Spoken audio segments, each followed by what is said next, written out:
Sa isang liblib na baryo, may isang lumang bahay na iniwasan ng lahat.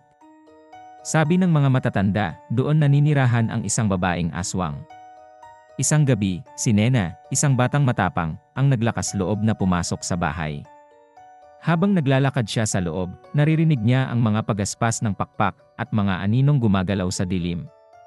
Sa bawat hakbang, nararamdaman niya ang malamig na simoy ng hangin na tila bumabalot sa kanya. Nang makarating siya sa pinakamadilim na bahagi ng bahay, biglang sumara ang mga pinto at bintana.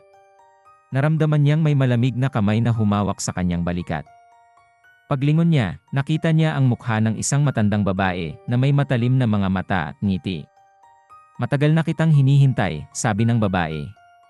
Bago pa man siya makasigaw, naramdaman ni Nena ang matalim na kirot sa kanyang likod.